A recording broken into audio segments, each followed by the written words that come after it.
G'day punters and welcome to the Early Crows Captain's Run, episode 10. 9 as we 10, 9, 8. It's episode 9. It's prelim weekend in the AFL. It's semi-final weekend in the rugby league, and it's Underwood Stakes Day at Caulfield. Joined by P-Rat Royce, who's got a story to tell on Monday. Make sure you tune in and cop that. It's going to be an outstanding insight into the human brain. But this week's all about ponies, rugby league, and our man T. Papler, who takes on the Power and big Kenny Hinkley tomorrow night at the SCG. Obviously feeling pretty good about himself. He's yet to do the skin fade.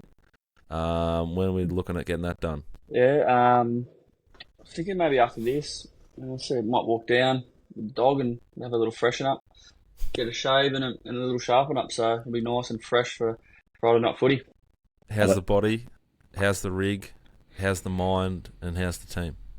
Yeah, feeling elite actually, which is nice. Going into a prelim final, all the boys feeling good, trained well yesterday, and we're ready to go and just can't wait for it.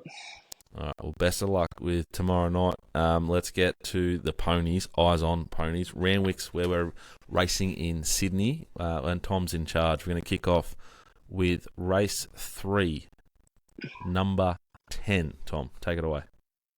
Yeah, Randwick Railing the True should play pretty nicely all day, but obviously you got to adjust on the day and see how you go. But race 3, number 10, Miss Uella. Just luckless this prep, very, very luckless. Drops to 53 kegs, gets the best map it's had all prep. Should be on the outside and just in midfield, and around $10 is a very, very nice price. $12 available, 53 $12. kilos, barrier 5, C-Mar D. Gibbons, Miss Uella, race 3, number 10. That's how good he's going, this bloke. He's knocking off $2. It's $12. It's everywhere. Go and get some if you want some. Gamble responsibly, 1-800-858-858, or visit the website. And these odds are correct as of about 5 p.m. on Thursday the 9th. He's time stamping now. You got to.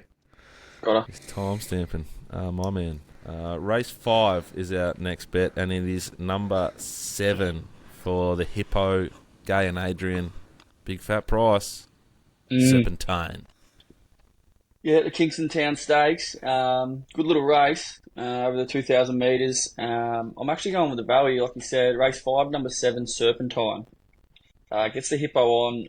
Gay Bot will lead pretty easily. And last time it was first up at this trip, and a soft lead. It had a beautiful rating. And off the trials, I think you can do that again. So $20. I've got it around $12, $10. So that's pretty good. So I'm happy to have something on there. The next race we're going to look at is race 7. It's the Testa Rossa Stakes, Group 2 for the 3-year-old fillies, and it's a hot race. Manal, Amina, Erno's Cube, Elmore, Zillow, Not Suited, Good, Autumn Glow, the superstar. The list goes on. It's a hot race. What are we doing? Yeah, good race, real good race. Bit totally for this one. But Autumn Glow, good horse. It could just blow him away here. Not sure. Going to get back. Randwick should be able to run on. But I just think at the price, I don't want to be taking a horse that goes back to last. Learnt me lesson last week. Got done on a few shorties. So I reckon I can play Erno's Cube. 1x3 play. Little nibble on the nose at around $9.50. I think the place is a good play. Last start was back last wide draw. Gets an inside draw here. Should be landing in the first 4, and up to the 1,400 metres is a nice distance for it. So Erno's Cube, number 3, race 7. Race 10's our final play at Randwick on Saturday. J-Mac rides. It felt weird. I don't know about you, Praddy. I felt a bit strange about everything so far. We hadn't had one, but now I've got one. J-Mac steers. Take it away. T. Papley. Yeah, I got this one, a little black booker from a couple of weeks ago. Moravia, race 10, number 3. Sneaky run first up, over 1,000 metres. Not suited in the Group 3. Snicked at the start. Just hooned up the rail. Yeah, against the likes of IME, the last 200, Dylan Gibbons just sort of pulled it up and drops to a benchmark 88. Map's perfect. Gets Dylan Gibbons to J-Mac. Yeah, I just think this is a great bet. I had in my notes.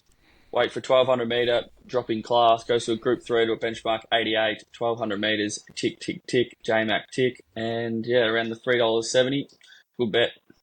420 available. 420 available as we go to air.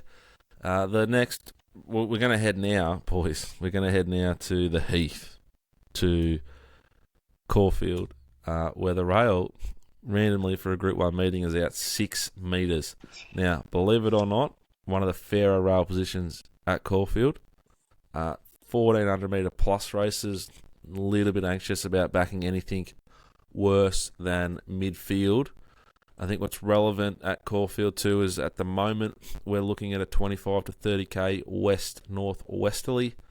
So that'll sort of blow right down the straight at the leaders and it'll hit them sort of rails in run from the 1400 metre shoot to the home corner. So if that wind does happen and it is sort of above 20k's, it's relevant to the pattern and where the winners will come from. Where should we start, boys? Should we rip into the Underwood and kick off there? I reckon you got to start with the Group 1, mate. Let's get on with it. Race 8 is the Underwood. It's a Group 1. It's a weight for age. It's over 800 metres. I think there's genuine speed here because Deny Knowledge and Pericles are drawn wide enough that they want to get across. Coco's Sun from 7, I think they'll be positive. Knight's Choice, new stable, very hard to sort of decide tactically what they'll do. Place to Carousel for MZ and Anthony and Sam Friedman, drawn 5. I think he can lob where he needs to with how the track's racing. I highly doubt he'll be rails and run. Duke de Sessa was sent forward, boys. Remember that? Versus Young Verda. They went ballistic. Yeah. He's drawn 8 here. Loses Zara. I don't think they'll be as aggressive as they were. Vow and Declare 13. Big decision to make tactically. I thought he was very good last start, but draw was really tricky here. Hoyter. Perhaps how are we saying that? Hoyter? Hoyter's got a nice draw 6. I think he can be just forward of, or just around midfield. I think Buckaroo, Faulkner Park, Munamek and Kovalika will snag and go back. The horse of interest and the decision to make in this race is basically Place to Carousel. This horse has like $9 SPs versus Pride of Jenny and Via Sistina last prep. 2 trials, both really, really good. My grey up is what sort of intent are we going to be talking about, and are we as a punter are we looking at going all in and having a good bet and then getting like big head noirs when he doesn't show any intent, it savages the line and they go, we're bang on track for a Caulfield Cup now. Mm-hmm. So Place to Carousel's their Caulfield Cup horse. It's at the moment to me looks like it's probably Mark Zara's Caulfield Cup horse. It's first up. It's had 2 nice trials. The last trial, Mark showed a bit of intent and pushed her through the line. I think she's the potential bet in the race for sure. I can't decide what to do. I think Pericles is flying, but boy oh boy, sorry, Pratty. Pericles is going really well, but was completely suited birthday stuff. Last start. Deny Knowledge also trialled well, has got good speed. Coco's Sun's a sort of fresh blood here. I want to be with the horses that land in the first half because there's talent there. You know, you got to not only run on, but you got to run past probably Pericles and maybe Place to Carousel if you're a Hoyter or a Kovalika. I think Kovalika's primed to run well, just hate the barrier draw in the map. So at this stage, if you wanted to pick between Place to Carousel and Pericles, I am with MZ, Anthony Sam, and Place to Carousel. That's race 8, number 11. Love it, mate. Shall we go to race 9 at Caulfield? The Caulfield Guineas Prelude over 1400. Well, amazing stuff here. We'll start with the fact that FML's still has John Allen steering it after what was an absolute car crash there at the Valley last start. He sticks. He got stuck in the rip from an inside draw there at the Valley and flushed badly out the back. He connected on top of the corner with Sergeant Major. John sticks. The horse goes from an inside to an outside draw, set back. Where he gets to and run, I think will have everything to do with how this track's racing, because they will have lost a little bit of confidence in this horse and won't be necessarily just riding him 100% cold here. If they need to be forward and winning on Saturday by race 9, then they're going to sort of, I think, they have to go a little bit. I think Perez and Firoche, the 11 and the 6, have genuine speed. Private Life, Public Attention, and Bussato have enough speed that they'll be the sort of forward horses, but Wanarua leads comfortably. And my man, who's going to have a skin fade in about 3 hours, and I hope has a fucking blinder tomorrow night, this run does beautiful notes sometimes in Sydney, and his note for this horse was not suited. And if you look at you just look at it, you think, oh, he would be suited. Because of the effort that our man goes to, P-Rat, we know he wasn't. He's the starting point for this race. He's the safest way to bet this race on a Thursday or a Friday. Get set now, 440. More than likely this horse will start 360, 380 in my opinion. And if it is on pace, then we're sweet. And if it's nice and even, then we can look to build positions on other horses. I think Sergeant Major's going to run another good race. Was not suited badly the other day. And I think Angel Capital's going to hit the line really, really well. But it's drawn barrier 3. I think he's going to get to midfield at best. And so Sergeant Major and Angel Capital have really tricky maps. Epimel's got John Allen from barrier 10. Leave me out of that. Public Attention's a big prize first for what it started last start. And Bussato, I reckon that it'll blow like the wind because it was completely suited last start. But it was a good performance. Yeah, but it's barrier 2. For all we know, it gets the back of this thing that I think starts favourite. I think you got to be wary of just avoiding suited last start horses as a blanket rule if you think they're going to be suited the next start.